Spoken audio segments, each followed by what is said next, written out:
یہ ایک دن کی بات تھی۔ سردی کا وقت تھا اور گھنی دھند تھی۔ سب لوگ آفس کا کام جلدی ختم کر کے گھروں کو روانہ ہو رہے تھے۔ نانا جی اس زمانے کے بڑے آفیسرز میں تھے۔ وہ اس زمانے کے اونچے طبقے کے لوگوں میں امین کا کام کرتے تھے۔ روز کی طرح دن ختم ہونے کے بعد وہ اپنی گاڑی میں گھر کے لیے روانہ ہونے لگے۔ راستے میں بازار سے کچھ سامان خریدنا پڑا تو دوسرے صاحب سے الگ ہو گئے۔ انہوں نے گھر کا کچھ ضروری سامان لیا اور گاڑی آگے بڑھا دی۔ آگے بڑھ کر انہیں مچھلی بازار نظر آیا اور وہ مچھلی خریدنے کے لیے رک گئے۔ تازہ مچھلی لینے اور اسے دیکھنے میں بہت زیادہ وقت انہیں لگ گیا۔ انہوں نے اپنی گھڑی پر نظر ڈالی تو انہیں احساس ہوا کہ آج گھر جانے میں بہت دیر ہو چکی ہے اور یہ سب کچھ لے کر وہ گھر پہنچنے میں کافی وقت لگے گا۔ پھر یہ سب سوچ کر انہوں نے سوچا کہ جنگل کے راستے سے گزرتے ہیں تو میں جلد پہنچ جاؤں گا۔ تو انہوں نے راستہ بدل لیا اور اپنی گاڑی کا رخ جنگل کی طرف کر دیا۔ رات کے اب 11 بجے کا وقت تھا۔ گاڑی تیز سپیڈ سے آگے بڑھ رہی تھی کہ اچانک گاڑی کو تیز بریک لگا کر روکنا پڑا۔ ان کی گاڑی کے سامنے ایک عورت زور زور سے رو رہی تھی۔ تو انہوں نے سوچا کہ یہ عورت اس جگہ کیا کر رہی ہے؟ یہ کسی مزدور کی بیوی ہے جو گھر چھوڑ کر جنگل میں بھاگی ہے۔ تو انہوں نے اس سے پوچھا کہ تم یہاں جنگل میں کیا کر رہی ہو؟ لیکن اس نے انہیں کوئی جواب نہیں دیا اور زور زور سے رونے لگی۔ اس کی سسکیاں پورے گاؤں میں گونج رہی تھیں۔ پھر نانا جی نے پوچھا کہ تمہارا گھر کہاں ہے؟ لیکن وہ کچھ نہ بولی۔ تب نانا جی نے کہا کہ آج میرے گھر ٹھہرتے ہیں، صبح اپنے گھر چلی جانا۔ یہ جنگل بہت زیادہ گھنا ہے اور یہ جنگلی جانوروں سے بھرا ہوا ہے۔ ساری رات یہاں مت ٹھہرو، چلو آج میرے گھر میں سب کے ساتھ کھانا کھاتے ہیں اور کل صبح تم اپنے گھر چلی جانا۔ یہ سن کر فوراً تیار ہو گئی اور گاڑی میں بیک سیٹ پر بیٹھ گئی۔ اس کا چہرہ اس کے سر پر ایک بڑے نقاب کی وجہ سے چھپا ہوا تھا۔ گاڑی کچھ دیر میں گھر کی طرف دروازے پر تھی۔ گھر کے لوگ کب سے ان کا انتظار کر رہے تھے۔ جیسے ہی گاڑی رکی تو انہوں نے پوچھا، آج بہت دیر ہو گئی اور سب لوگ آ چکے ہیں۔ پھر اس نے ساری بات اپنی ماں کو بتائی اور انہوں نے کہا کہ اس کے لیے کھانا لے کر آؤ، کل یہ صبح اپنے گھر کو چلی جائے گی۔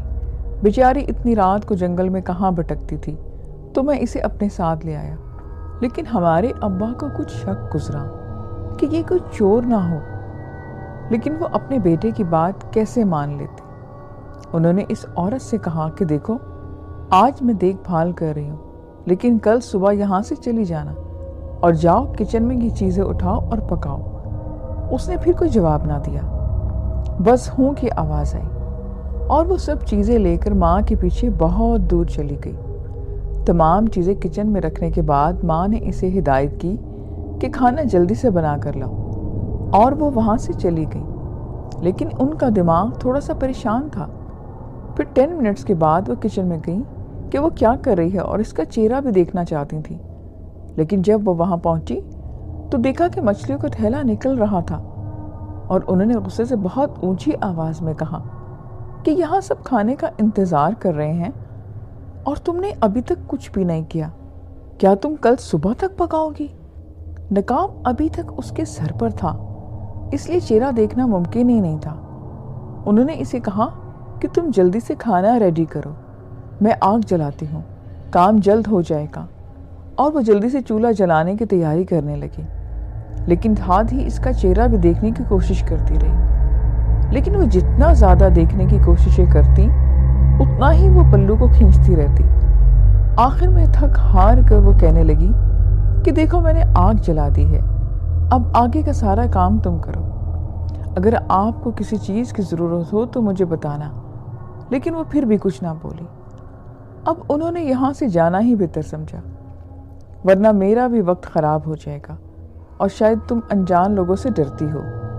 یہ سب سوچ کر انہوں نے کہا کہ میں آتی ہوں، تم جلدی سے کھانا پکاؤ، اور وہ وہاں سے نکل گئے۔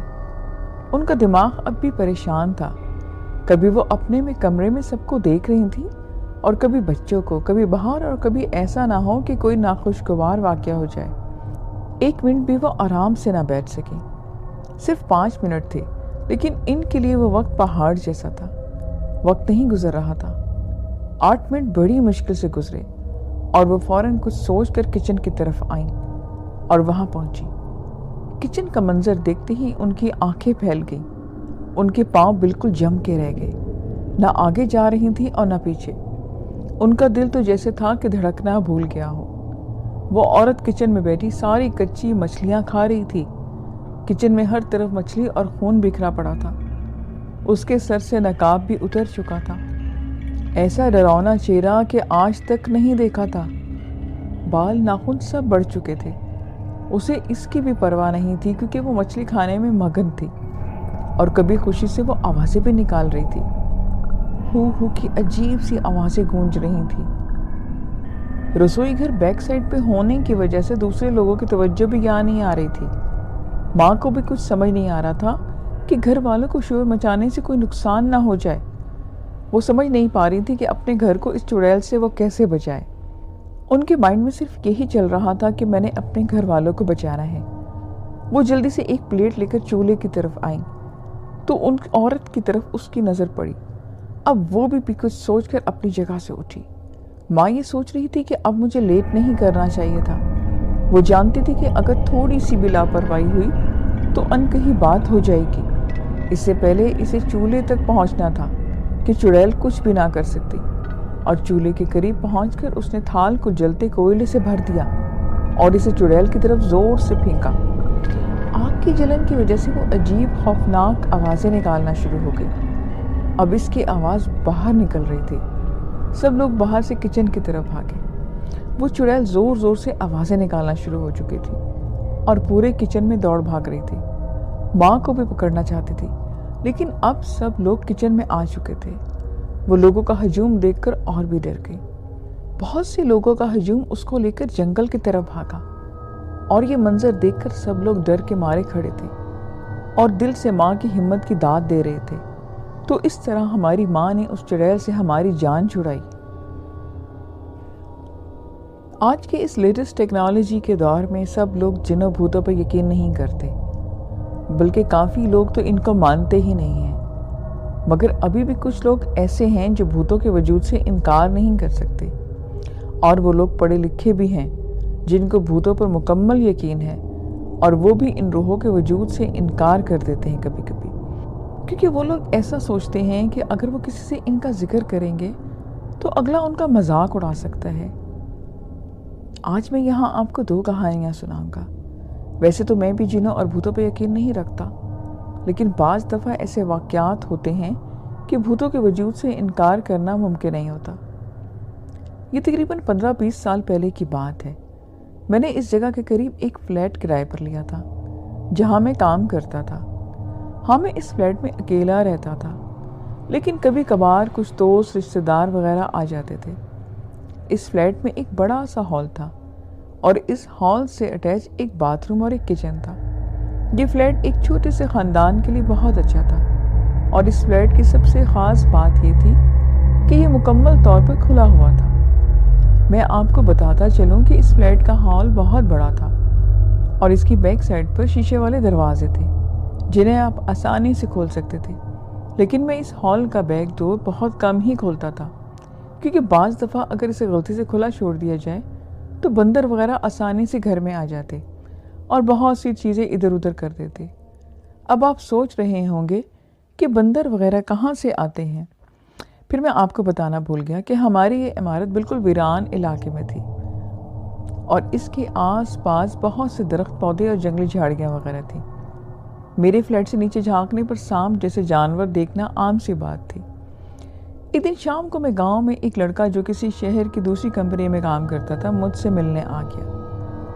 میں نے اس کو کہا کہ آج تم یہیں رہو اور صبح جہاں پر ڈیوٹی ہے چلے جانا، لیکن اس نے کہا کہ میری ڈیوٹی صبح 7 بجے سے شروع ہوتی ہے، اس لیے مجھے صبح 5 بجے اٹھنا پڑتا ہے، اور آپ 8-7 بجے تک سوتے ہیں، اس لیے اگر میں سوتا رہا تو میری ڈیوٹی نہیں ہو سکتی۔ اس پر اس نے کہا کہ کوئی حرج نہیں، چلو ایک کام کرتے ہیں، صبح 4 بجے کا الارم لگاتے ہیں اور آپ جلدی سے اٹھ کر اپنے لیے ٹفن وغیرہ بنا لینا، ہم اگر مجھے نہ جگانا۔ اتنا کہنے کے بعد وہ راضی ہو گیا